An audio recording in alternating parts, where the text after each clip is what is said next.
my birthday. And today, it's gonna feel like your birthday too when you find out about Stompdex. These are military grade grip pads for your snowboard. I go right in between the binding, right in the dead middle of the board and right on the edges of the bindings. And man, I actually haven't used grip pads on my snowboard since forever, and I'm really digging it because the boot just hits it and I can pivot the board around and even carve it a lot easier than without it. Plus I'm not going to scratch up the grip pad, the top sheet. But since it's my birthday, you're not just getting one Stompdex, you're getting two Stompdex with the link in the description. So check those out. I'm actually really enjoying using them again. So, but yeah, let's move along with this video. This is over at Ski Cooper, and we have Bernie, a 72-year-old carver, and he absolutely rips turns and provides a bunch of unique insights in this video with just chatting. And then we also have Jordan Michon from Canada, and he's talks a bit about the camp coming up in Chile. So if you want more information about that, definitely give it a listen, and registration and stuff will open probably in a couple weeks. So enjoy the video. I'm gonna feature my man Bernie. Hey crew. I've been riding with Bernie for, I don't know, maybe 5-6 years now. 9 years, dude. 9 years? Where's it go? Dude, and these days in my snowboarding, all I'm really trying to do is make everything I do feel as good as possible. I want longevity, longevity, longevity. What's your longevity, man? How old are you? Oh, Ryan, 72 years old. Dude, and he rips turns so effortlessly, and it really is, like, it's like, cause you're on a Donic, you're not on some rocker board. Watching old people on rocker boards skid down every run, it looks painful in general. And here you are on, you know, posi stance. You're on are you on the flux or incline? I'm on an incline. Incline today. You're on the flux some other times. Is that right? Well, I've been riding fluxes for probably 10 years, maybe 15 years. Hard booted a long time ago. That was even on Donics. But coming around to a soft boot system has just made it for me. It's totally changed the game. But on top of that, it's the Donic boards, Ryan, that have changed the game. The ability to dial a board into our specs, to what works for us. Plus, it's a high quality board. It really is. And today, I'm on an incline. Shortest I've ever ridden, 158. Widest I have ever ridden, which is absolutely amazing, 30 centimeters wide. And you got quite a bit of underhang, so you won't see any toe or heel drag. We're going to make some nice flowy turns. Give us some tips for how do you think about longevity? I know you're active. You even surf Lake Michigan in Great the Lake summer surfer, still. yeah. I think just doing. Just doing. Just doing. Granted, I got some good genes. I'm very fortunate. But I think just doing. Just snowboarding, just surfing, just doing whatever activity you're into that keeps you moving, and most importantly, having fun at what you're doing. And Bernie's a master at that. Whenever we're riding, it is just so enjoyable. Whenever I'm at like busy resorts and stuff, I always sense people like kind of bitching, complaining, whining, being frustrated. And it's just like, dude, we're out here in the mountains, enjoy. And Bernie's always saying how fortunate we are, and my gosh, we are. We are fortunate, Ryan. It's a beautiful sport to just like be able to, I don't know, test our ability levels with and just relax and enjoy with. Where I think a lot of people in snowboarding, everything's got to be so extreme. Let's go to the steepest runs. Let's do the gnarliest jumps. And I see people get hurt nonstop. Where with carving, unless we get hit, otherwise our falls aren't really falls. They're just topple over sometimes. It's about the turn. It's about taking it to the next level. And that's always been your motto, Ryan, is take it internally, intuitively, taking it to the next level. You don't have to grind at it. You don't have to overwork yourself at it, but always be pursuing the next level, doing it a little bit better. How about you? But let's go technique tips. Any big tips that you once you're on a board that actually can carve, what do you think about? I don't think about anything because it's become so intuitive to me it isn't work anymore. I'm letting the mountain do the work, the gravity, the cut of the board, the quality of the board, the edge of the board do the work, and the body positioning. I'm just amazed at what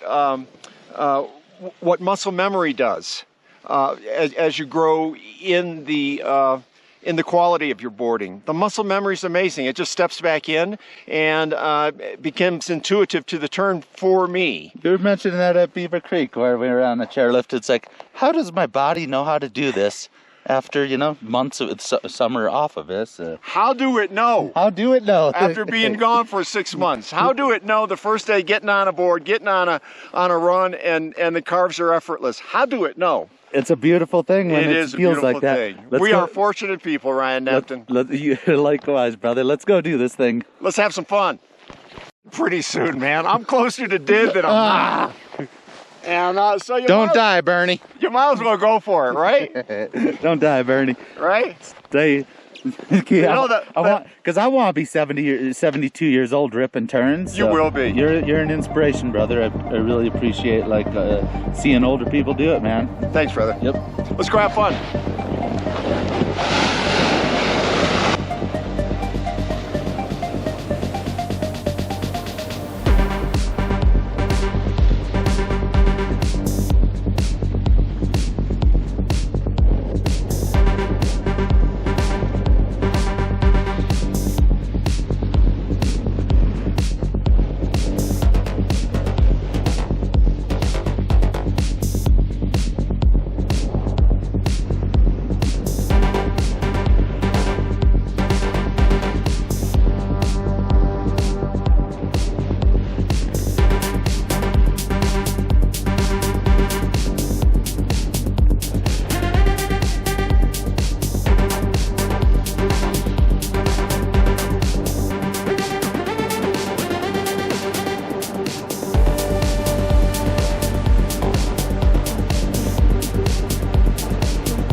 Alrighty, that was Jordan riding there, and Jordan is him and Paulo. So you and Sean went to Chile this summer, and yeah. I don't know if Sean probably knew Paulo before. Yeah, just through ordering boards from Donick and stuff, they had talked a lot and developed a little bit of a relationship. And now, between you guys, you're organizing the summer camp. Yeah, we had so much fun there last summer. We went down, I think it was the end of September. It was basically the equivalent of South America's mid-April, let's say. And yeah, it was so much fun, and the terrain was awesome. And through riding there and having a great time, we decided that we'd do these carving camps. And yeah, so happy to announce that the first one is going to be July 27th, ending August 11th. And that's going to be at El Colorado Resort in Chile. It's about 45 minutes from Santiago, and we've got some awesome coaches too. We've got Ryan Napton, obviously. We've got Lars from the Just a Ride channel. We've got Rama, Mizuki Gray, and Mark Fawcett, who's an Olympian from Canada. So super stacked lineup of coaches. And there's a small chance that some of these might not pan out, but it's looking promising. Is that right? Or is it not everyone's fully in yet, right? We're getting really close. Getting really we're close. working on it. We've got No matter what, it's going to be incredible. If people don't make it, we're going to be replacing them with another coach of that caliber, a rider of that caliber.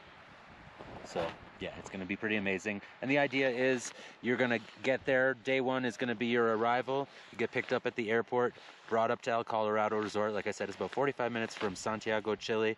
And once you're up there, chill for the night. The next day, 5-day carving camp starts. So pretty intensive. 2.5 hours in the morning, lunch break, 2.5 hours in the afternoon. 5 days of that with the coach that you sign up with. And then there's a free ride day where everybody gets out together, and there should be about like 50 people all carving together. It should be awesome. And we even get a closed run for us like one day of the week. Is that right? If you heard that from Paulo, that's great. I haven't heard that, but I hope that would be I got awesome. to ride with Paulo here a couple weeks ago, and yeah, it seemed like a really awesome guy. And yeah, it's just like, this is going to be so much cooler than the snowboard camps I've been clients of way back in the day and even have coached before. This is going to be something totally new. And I think you're going to be able to grow this for a long time. Yeah, I think this is going to be awesome for sure. I think this is something that we plan to do all over the place. And big pictures, we want to, eventually end up in a place where we can travel around and do this a couple of times a winter. Obviously, we've come across some difficulties organizing these camps at certain places just because of the liabilities involved and stuff like that. So as this grows, we hope to cover that and be able to do these in North America too. With Chile being a little different rules, we can even use drones and stuff there. You got drone footage there last totally. year. We got some awesome drone footage there last year. Not the best drone pilot, but we'll definitely have somebody there catching some footage. And there's some runs there that are super beautiful, super intense as well. If you like steep carvers, we have amazing runs for that. We have some nicely paced like blues. There's a little bit of everything. The one thing I gotta say though is if you're not comfortable with the T-bar, it's probably not the best place. There are quite a few chairlifts, but there are some spots where there's T-bars up some pretty steep pitches. So if you do have like hip problems or you see that being a problem, maybe we should talk about it. Send us an email when all that stuff gets posted, and we can talk about it.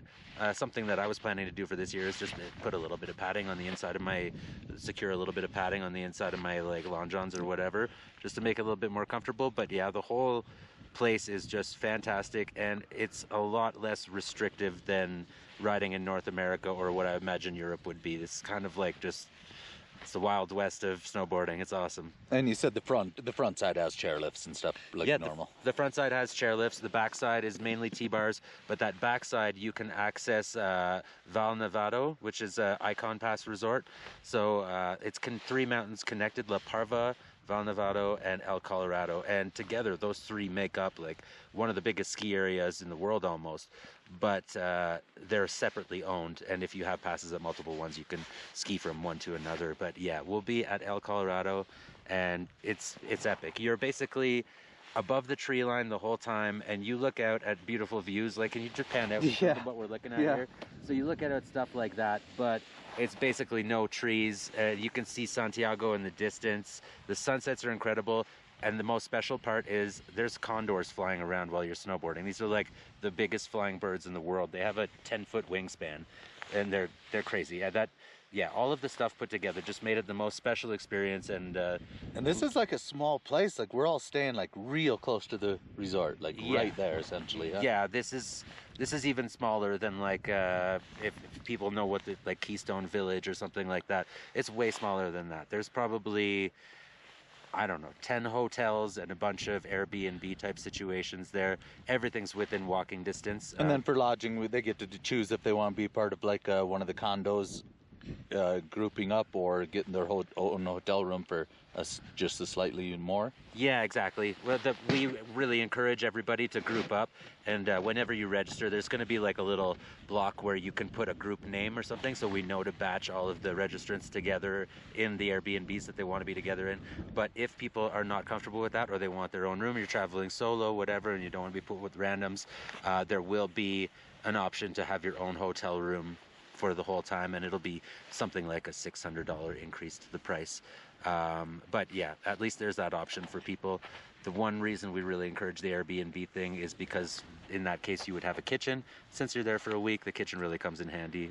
I'm not exactly sure if the hotels there have en-suites, but you don't want to be stuck with just like a microwave and a ice bucket with a couple of pieces of meat in it, you know what I mean? Yeah. So yeah, we strongly encourage people to do the Airbnb thing, but if you want to be solo, we can arrange it too. So sign-ups will probably take place this month. Do you have, obviously they're still working on the website and stuff. Yeah. But sometime this month.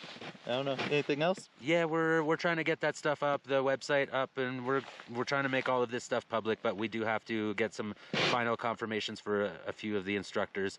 I can say that Lars Horstman from the Just to Ride channel, he's in. Mizuki Gray is in. We're just waiting for that final word from Mark Fawcett and from Rama, but both are very positive and super interested. I've been watching Mark Fawcett race since the 90s. Yeah, he'll be awesome to have there. Yeah, and if you tune into the Tribute Board Shop channel on YouTube, they putting out some of the best like review content out there. They're awesome. Dude, this is gonna be incredible. Going snowboarding in winter conditions during the summer. I'm really looking forward to it. Me too. And just a reminder to everybody here that when you sign up, this is not just going to be you register and you're in type of thing. You could even start now, but we want everybody who registers to prepare a little bit of video of them riding, because we want to make sure that your riding fits the style of the instructor you want to learn from. I mean, it would be kind of weird if somebody was to show up in Ryan's camp with posy stance, or vice versa, somebody showing up with Rama in a duck stance. We want to make sure that we align you with the right people, and that the riding level is going to be something that 8 people can get together and work together and progress together, and there's not going to be somebody showing up that's not on that level. We do hope that if there are some stragglers, whatever, I'm going to be there working as an assistant coach, and so will Sky. So we're going to pull people aside, catch them back up to speed, put them back in the group, and we're going to try to make everybody progress together. But to make it work, we really do need to do that little bit of video screening. So we're going to get you to submit that video, and the coaches that you want to be with will approve those in sequence that they were submitted. So, the first one to get approved is first in line, etc., etc. The level of coaching at this is going to be nuts. I once was at an expensive snowboard camp at Mount Bachelor, and at the end of the whole thing, the rider's analysis that the coaches write up was, grab your board when you're spinning, you'll spin faster.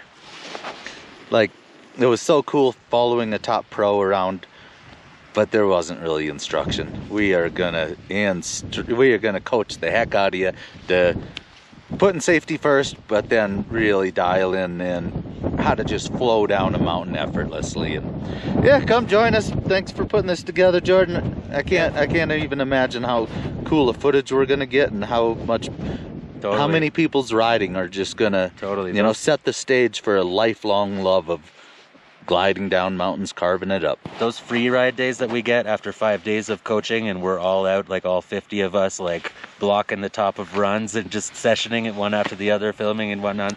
Yeah, that's going to be a pretty special moment for sure. Yeah, so stay tuned. Is there anywhere they should follow for the first update? Do you have an Instagram for it yet? Well, as you guys know, I have the Strange Future 808 Instagram. I'm going to be pushing all the stuff out of there. We also have the World of Carving Instagram. We're going to be putting a lot of stuff out of there and sharing carvers from around the world every day. So if you want to check that out, World of Carving on Instagram. And this is going to be called World Carving Camp. I guess one detail that we should mention is expect for this camp to cost around $2,500 USD. And again, it's going to be 8 days in total if you count the arrival day and the departure day. But yeah, super sick. It's going to be lots of fun, and I really hope to see you guys there. So on their end, they got to take care of the flights. Yeah, and some of the food. Exactly. The flights and the food and stuff is up to people, but everything else, like the lift tickets, the accommodation, the airport transport, the coaching, We also are going to be doing, like, you know, when we meet up for lunches and stuff like that, there's going to be a lot of stuff covered. So, but yeah, generally, like your meals at night when we go out and eat together, that'll be on you and your flights. But the 2,500 will include all the rest of the stuff, which to me, that's a smoking deal for the level of coaching you're going to be getting. Yeah. And the fun part is that all of you guys know the personalities of the coaches that are going to be there because you see them online all the time. So, I mean, Ryan's going to be meeting you for the first time, but you all know Ryan Napton, right? So it's going to be great. It's going to be so rad. All right, thanks for watching. Enjoy the shredding, and yeah, hope some of you are contemplating joining us for this camp, because it's going to be, I think, one of those experiences that just is off the charts and builds lifelong memories from. So, you all take care. Happy shredding till then, and kapla.